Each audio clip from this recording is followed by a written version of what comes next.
Now we are looking the condition when to recognize the revenue as पर AS9। अब हम ये देखने जा रहे हैं कि AS9 के हिसाब से रेवेन्यू कब रिकॉर्ड करना चाहिए। रेवेन्यू रिकॉर्ड करना चाहिए जब दो कंडीशन प्रिंसिपली कंप्लीट हो जाएं। दो कंडीशन क्या है?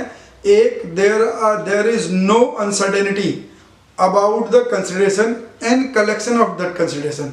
यानी कि पहली कंडीशन क्या है? कंसिडरेशन को लेके अनसर्टेनिटी नहीं होनी चाहिए regarding the consideration and its collection. दोनों चीजें हैं एक ही बार में, कि कंसिडरेशन कितना है वो पता होना चाहिए और उसके कलेक्शन में कोई डाउट नहीं होना चाहिए। अगर उसके कलेक्शन में डाउट है या कंसिडरेशन की वैल्यू में डाउट है तो आप रेवेन्यू रिकॉग्नाइज नहीं कर सकते हो।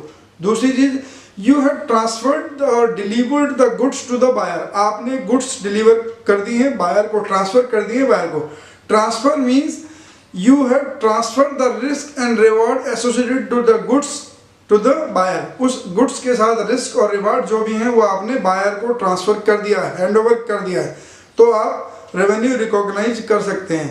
मतलब आपके पास जब आप ट्रांजैक्शन को रिकॉर्ड कर रहे हो उस टाइम कलेक्शन को लेके और अमाउंट को लेके दोनों बातें हैं। क्वांटम ऑफ रेवेन्यू, कितना अमाउंट वो देगा मुझे, और देगा गारंटी है, मतलब अनसर्टेनिटी, गारंटी नहीं, अनसर्टेनिटी नहीं है for collection.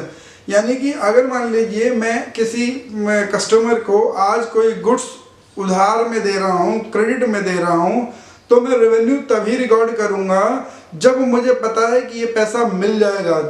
Eight the time of delivery of और goods there is no uncertainty exist regarding the consideration, मतलब amount of revenue and its collection.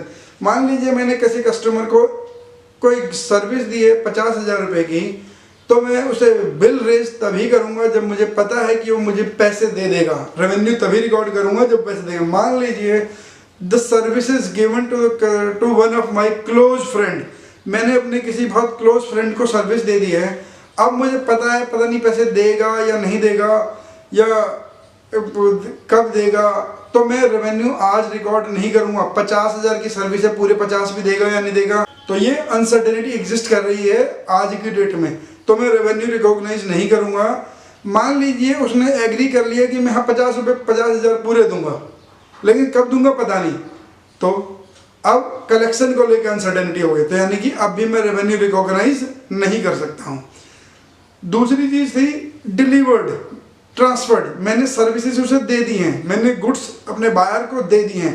अब उस गुड्स से एसोसिएटेड रिस्क और रिवार्ड सारा बायर का है, तो मैं रेवेन्यू रिकॉग्नाइज कर सकता हूँ। अब बात करते हैं एजेंट के बारे में। एजेंट पहले पता होना चाहिए कि एजेंट होता कौन है। Agent is a person who is not responsible for the quality and quantity of the goods. जो क्वालिटी और क्वांटिटी के गुड्स की क्वालिटी और क्वांटिटी के लिए रिस्पॉन्सिबल नहीं है, उसके लिए प्रिंसिपल मैन्युफैक्चरर ही है, प्रिंसिपल डीलर ही है। अगर गुड्स को लेके कोई इशू होता है तो आप प्रिंसिपल डीलर को, कंपनी को कंप्लेन करते हैं। एजेंट को फैसिलिटेटर की तरह यूज कर सकते हैं, but he is not solely responsible for quality और क्वांटिटी ऑफ द गुड्स। दूसरा, agent has no control over the price of the goods और सर्विसेज। एजेंट का प्राइस ऑफ गुड्स और सर्विस पे कोई कंट्रोल नहीं होता, it is controlled by the principal manufacturer और डीलर। तो वो एजेंट वो आदमी है जो न तो गुड्स की डिलीवरी के ऊपर कंट्रोल है उसका, ना ही उसके प्राइस के ऊपर कंट्रोल है। तो both the things are decided by the principal owner of the goods.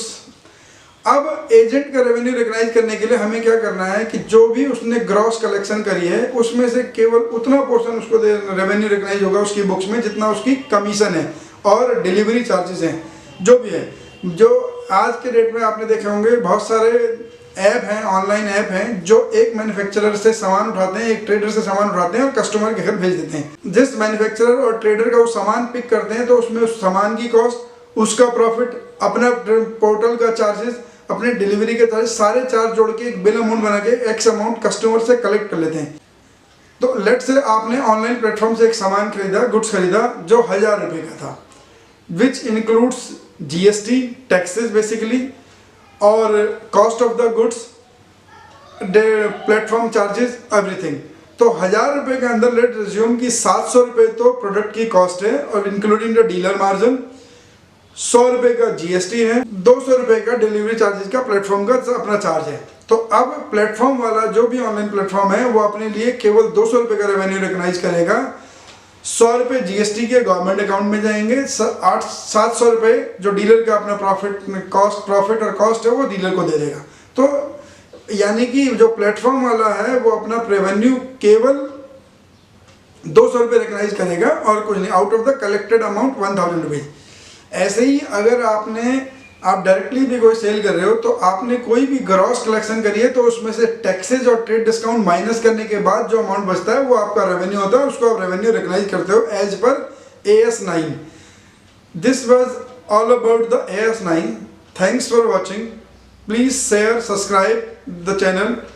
Thank you for watching the tax blueprint.